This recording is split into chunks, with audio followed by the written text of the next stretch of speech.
আওয়ামী লীগ রাজনীতিতে ফিরে আসছে। এরকম একটা আশঙ্কা আওয়ামী বিরোধী যারা শক্তি রয়েছেন তাদের মধ্যে প্রবল আকার ধারণ করছে। এবং আওয়ামী লীগ কীভাবে আসবে, কখন আসবে, কার মাধ্যমে আসবে, এগুলো এখন নানাভাবে নানা মহল থেকে এই জিনিসগুলো বিশ্লেষণ করার চেষ্টা করছে। কেউ হয়তো বলার চেষ্টা করছেন যে শেখ হাসিনা ব্যক্তিগত জীবনে খুবই সাহসী এবং তার সাহস প্রমাণিত। তিনি কেবল যে ১৫ বছর ক্ষমতায় বসে সাহস দেখিয়েছেন তা নয়, ক্ষমতার বাইরে বিরোধী দলীয় নেত্রী হিসেবে সাহস দেখিয়েছেন, রাজনৈতিক দলের নেত্রী হিসেবে, রাজপথের নেত্রী হিসেবে সাহস দেখিয়েছেন এবং তার জীবনে সফলতা ব্যর্থতার যেখানে যেখানেই হয়েছে যা কিছু সব ক্ষেত্রেই তিনি সাহস দেখিয়েছেন, সাহস হারা হননি। কয়েকটা উদাহরণ দিই, যেমন ধরুন এরশাদ জামানাতে তার সমাবেশের উপর গুলি চালানো হলো, প্রায় 18 জন একেবারে নির্বিচারে স্পট ডেথ চট্টগ্রামে। তো তিনি সাহস হারাননি, সেই এরশাদের সঙ্গে লড়াই করেছেন, সংগ্রাম করেছেন। আবার রাজনীতির প্রয়োজনে সেই এরশাদের সঙ্গে বন্ধুত্ব করেছেন, পলিটিক্যাল প্রয়োজনে। তো কাজেই তার এই যে সাহস এবং কৌশল, এবং সেই এরশাদকে ছলে বলে কৌশলে একেবারে কবরে যাওয়া পর্যন্ত যেভাবে তিনি তাকে রাজনীতি শিখিয়ে দিয়েছেন, তাহলে ওই যে 18 জন মানুষকে গুলি করে হত্যা করার যে পরিকল্পনা, তো সেটা তাকে আজীবন একেবারে মৃত্যু পর্যন্ত তাকে কিন্তু তাড়িত করেছে এরশাদ সাহেবকে। This is Sheikh Hasina. Second হলো 21শে আগস্টের গ্রেনেড হামলা, যারা দেখেছেন ওটা বিভৎস, ভীষণ রকম বিভৎস, নির্মম এবং নিষ্ঠুর, এবং যারা এই অপকর্ম করেছেন তারা সবাই অভিসম্পাতের যোগ্য। দুনিয়া এবং আখেরাতে তাদেরকে আল্লাহর বিচার এবং মানুষের বিচার দুটোই তাদের জন্য প্রযোজ্য। তারা কখনো ওই নির্মম কর্মকাণ্ডের দায় এড়াতে পারবেন না। আমরা জানি না কারা করেছে এই কর্মটি, কিন্তু এটা খুবই নিষ্ঠুর, খুবই নির্মম। এবং যেহেতু আমি সেই ঘটনার সাক্ষী, আমি জানি ওই দিন কী নির্মমতা ঘটেছিল এবং কী ধরনের ভীত সন্ত্রস্ত অবস্থা তৈরি হয়েছিল। নর্মালি আমাদের বাঙালির অ্যাভারেজ সাহস কী? অ্যাভারেজ সাহস হলো যে আপনার পাশে যদি একটা টায়ার, রিক্সার টায়ার ব্রাস্ট হয়, আপনি 3টা লাফ দেবেন। যদি বেবি ট্যাক্সির চাকা ব্রাস্ট হয়, আপনি পড়ে যাবেন। আর ট্রাকের চাকা যদি ব্রাস্ট হয়, আপনি এমন দৌড় দিবেন, অন্ততপক্ষে আধা কিলোমিটার দৌড়ানোর পরে আপনি চিন্তা করবেন যে আপনি কেন দৌড়ালেন। পুলিশ যদি গুলি করে, একটা পটকা যদি ফাটানো হয়, ককটেল ফাটানো হয়, বোমা ফাটানো হয়, তাহলে দৌড়াদৌড়িতে এমনভাবে শুরু হয়ে যায় যে আপনার ঘনিষ্ঠ বন্ধু দুইজনের গলায়, মানে গলাগলি করে আপনি দাঁড়িয়ে দাঁড়িয়ে কোনো সমাবেশ দেখছিলেন, পথে হাঁটছিলেন, হঠাৎ করে দেখা গেল পিছনে একটা ককটেল ফুটেছে। 1 মিনিট আপনি আপনার বন্ধুকে ভুলে যাবেন এবং একটা ধাক্কা দিয়ে তাকে পিছনে ফেলে ওরে বাবা গো, ওরে মা গো বলে দৌড়াবেন। এটা হলো একটা অ্যাভারেজ বাঙালির যে সাহস। 21শে আগস্টে যখন গ্রেনেড হামলা হলো, তখন প্রথমত এই যে দৌড় শুরু হলো, হাজার হাজার নেতাকর্মীর দৌড়, একজনের পায়ের নিচে পড়ে আর একজন আহত। দ্বিতীয়ত যেটা হলো সেটা হলো এই গ্রেনেডের যে স্প্লিন্টার দ্বারা তারা অনেকে আহত হলে ওখানে পড়ে গেলেন, রক্তাক্ত হলেন, অনেকের স্পট ডেথ হলো। এরপরে আবার গুলি চালানো হলো, ব্রাশ ফায়ার করা হলো শেখ হাসিনাকে টার্গেট করে। তো এত কিছুর মধ্যে তিনি ট্রাকের উপর দাঁড়ানো ছিলেন, সেখান থেকে নামলেন, তারপরে তার নিজের গাড়িতে উঠলেন। এটা যেন তেন সাহসের বিষয় নয়। যারা বলেন যে এটা শেখ হাসিনার পরিকল্পিত, যিনি বিএনপিকে বিপদে ফেলার জন্য এই কাজ করেছেন, আল্লাহর গজব তাদের জন্য অপরিহার্য। তাদের মস্তিষ্কের উপর ক্রিয়া পড়বে রীতিমতো। এখন এই যে 21শে আগস্টের যে গ্রেনেড হামলা, তারপরে ওনার যে আহাজারি, ওনার যে চিৎকার, ওনার চোখের যে আকুতি, ওনার কান্না, ওনার ক্রোধ, একটু ভালো করে দেখেন তো, পৃথিবীর সবার মতামত নেন, সমস্ত মনোবিজ্ঞানীদের দেখান যে এর মধ্যে কোনো অভিনয় আছে নাকি। তো সেই অবস্থাতে তিনি সাহস হারা হননি। 1/11-এর সময়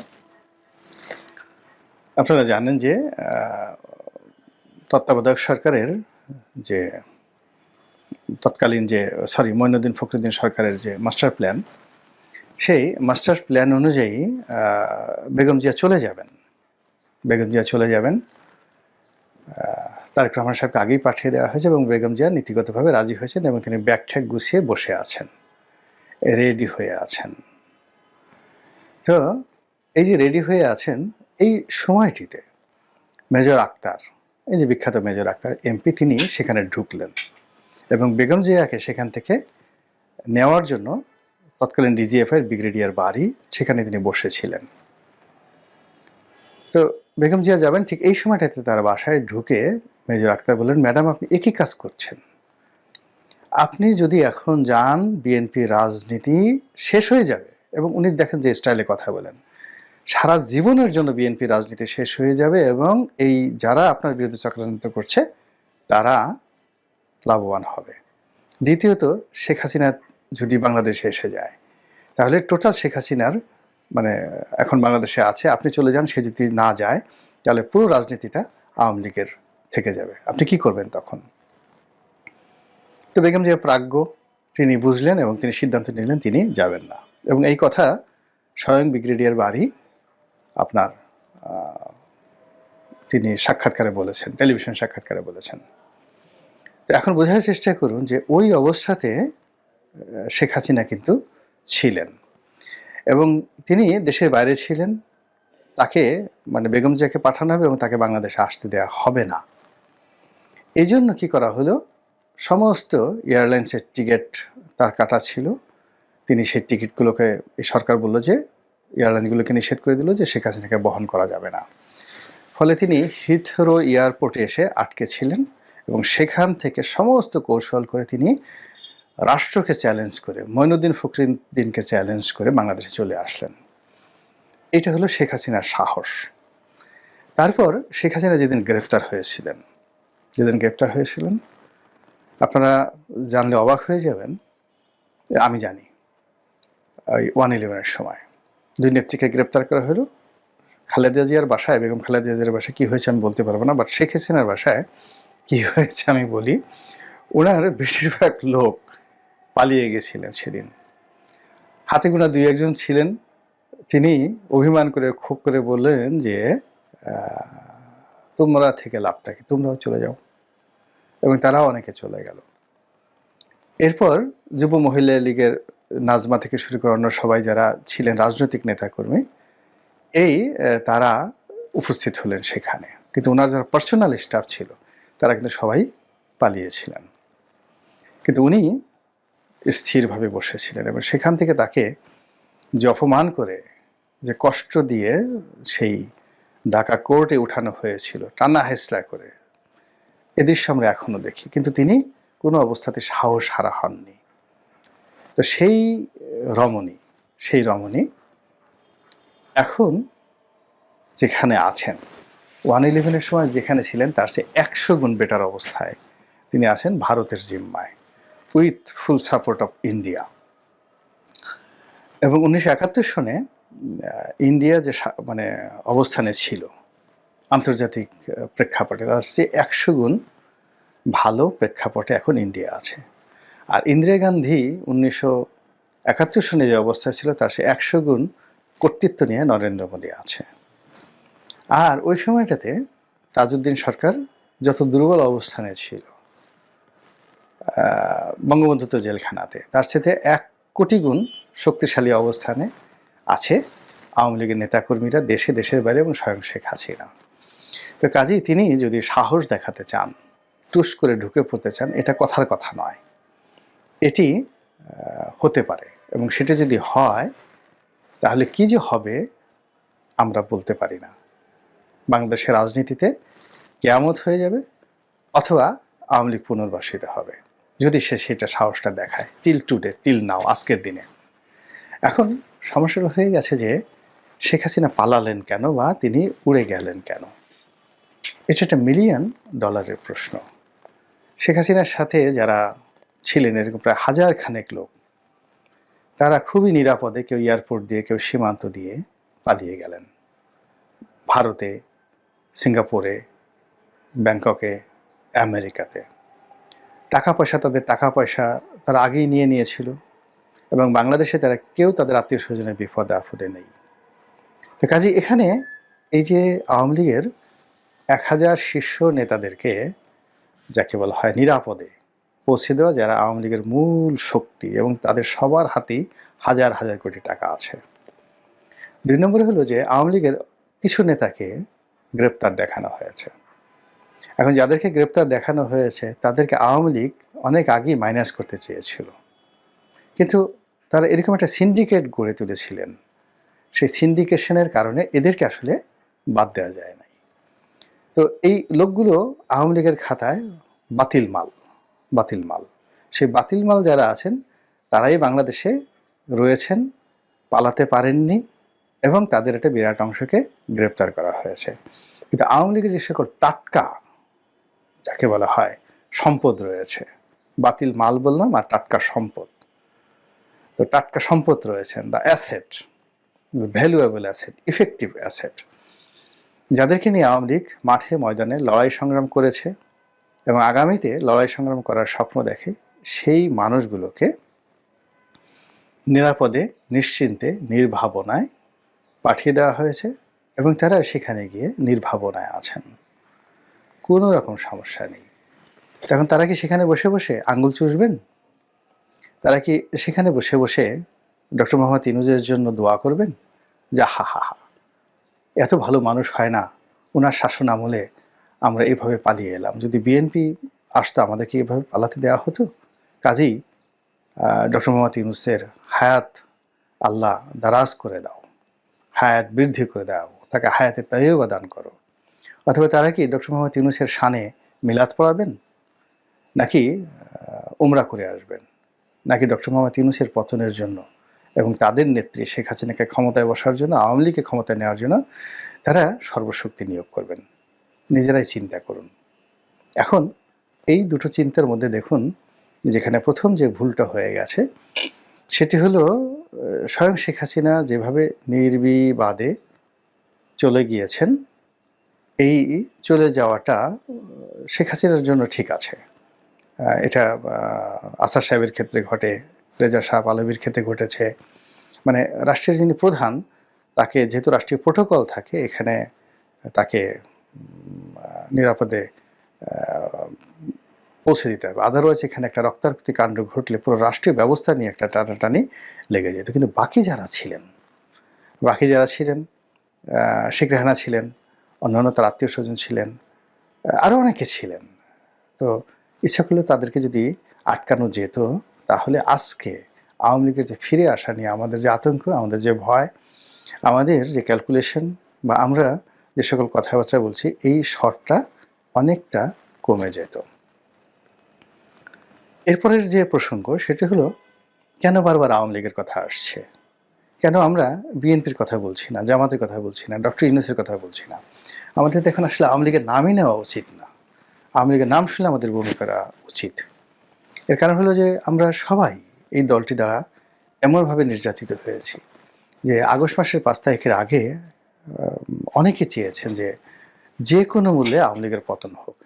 এমনকি অনেক লক্ষ লক্ষ মা বোনেরা, ভাই বোনেরা, দাদারা, চাচারা, তারা বলেছেন যে আল্লাহ, আমার জীবনের বিনিময়ে তুমি আজরাইলকে পাঠিয়ে আমাকে নিয়ে যাও, আমার সন্তানরা যেন আওয়ামী লীগ মুক্ত একটা দেশে, শেখ হাসিনা মুক্ত একটা দেশে বসবাস করতে পারে, সেই ব্যবস্থা করে দাও। আমি অসহায়, আমি কিছু করতে পারছি না, এই দোয়া করেছে। রাস্তাঘাটের যারা রয়েছেন সবাই সমালোচনা করেছেন, গালাগালি করেছেন, অকথ্য ভাষায়, অশ্রাব্য ভাষায় গালাগাল করেছেন। এই 100 দিনের পর, মানে 4 মাসের মাথায়, 120 দিনের মাথায় কেন আমরা আওয়ামী লীগের ফিরে আসা নিয়ে কথা বলছি? কেন শেখ হাসিনার জনপ্রিয়তা বেশি না ডক্টর ইউনূসের জনপ্রিয়তা বেশি, এসব নিয়ে জরিপ হচ্ছে? কেন বিএনপির সঙ্গে আওয়ামী লীগের তুলনা করা হচ্ছে? এই জিনিসগুলো কেন যেই লাউ সেই কুদু বলা হচ্ছে? কেন এক জালিম গিয়েছে আর এক জালিম এসেছে, এই কথাগুলো বলা হচ্ছে? তো এই জিনিসগুলো ভাবতে হবে। আমরা এই যে ১২০ দিনের মধ্যে যদি সফল হতে পারতাম, মানুষকে নিশ্চয়তা দিতে পারতাম, সব কিছুর গ্যারান্টি দিতে পারতাম, বিশ্বাস করেন ডক্টর মোহাম্মদ ইউনূসের অধীন শুধু আমরা ৫ বছর নয়, উনি ৫ বছর থাকতেন, ৫ বছর পরে তারপরেও আমরা ওনাকে বলতাম যে আপনি আরও থাকেন, আর যদি আপনি না থাকেন তাহলে আপনি আমাদের রাষ্ট্রপতি হন। প্রধানমন্ত্রী যারা নির্বাচিত হবে তারা থাকুক, আপনি রাষ্ট্রপতি হন। এই ছিল মন মানসিকতা। এমনকি আমি বিএনপির শীর্ষ যারা নেতৃবৃন্দ রয়েছেন তাদের সঙ্গে কথা বলেছি। তখন তো আমরা জানতাম না যে ডক্টর মোহাম্মদ ইউনূস আসবে। আমি সেই ২০২১-২২ সনের কথাই বলছি। কন্টিনিউয়াসলি অনেক বিএনপির টপ যারা ৫-৬ জন নেতা রয়েছেন তাদের একান্ত আলোচনা। তো তারা যখন আমাকে বলতেন যে মিস্টার রনি আপনি বলেন তো যে ভবিষ্যৎ কী হতে পারে? তা আমি বললাম যে মধ্যে একটা ইন্টারিম কিছু একটা আসবে, সেটা সেনাবাহিনী হতেও বা যা হোক, আওয়ামী লীগ থাকবে না এটা শিওর। আওয়ামী লীগ থাকবে না, মধ্যে একটা আসবে এবং তারা ৫ বছরের আগে কমপক্ষে যাবে না। তো বিএনপির লোকরা তো সবাই একেবারে এক বাক্যে আমাকে বলেছেন যে আমি একেবারে নাম ধরে ধরে, কেউ যদি চ্যালেঞ্জ জানায় নাম ধরে ধরে আমি তাদেরকে সামনে আনতে পারবো। তারা বলেছে যে হাসিনা যাক, আওয়ামী লীগ যাক, যেই আসুক না কেন দেশটা মোটামুটি ভালো চলুক, ৫ বছর থাকুক, দরকার হলে ৫ বছর পরে আমরা ইলেকশন করব। তো এরকম একটা মেন্টাল প্রস্তুতি তো বিএনপির ছিল। সেই ২০২১-২২ সন থেকে তো তারা এইভাবে চিন্তা ভাবনা করে এসছে। এখন সেই বিএনপি অলনে ছাড়েন, তারা বলছে এখনই ইলেকশন দিতে হবে। তাহলে এই যে পরিবেশ এবং পরিস্থিতি কারা সৃষ্টি করলো? নিঃসন্দেহে এখন যারা রাষ্ট্র ক্ষমতায় আছে তারাই করেছেন।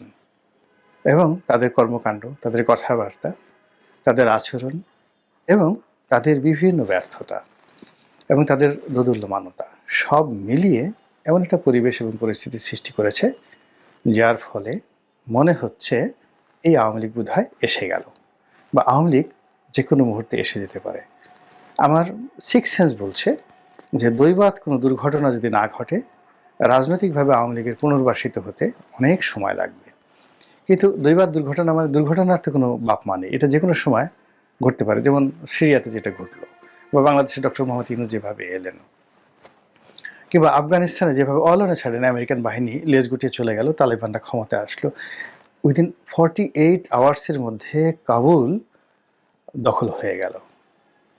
এবং যেভাবে হাতে পায়ে ধরে, তালেবানদের হাতে পায়ে ধরে আমেরিকান সৈন্য সেখান থেকে পালালো, এবং যেভাবে তাদের তাবেদাররা বিমানের ডানার উপরে উঠে যেভাবে পালানোর জন্য তারা চেষ্টা করলো জীবন ভয়ে, আফগান জাতি, সেখানে বাংলাদেশে কি হতে পারে এটা কল্পনাই করা যায় না।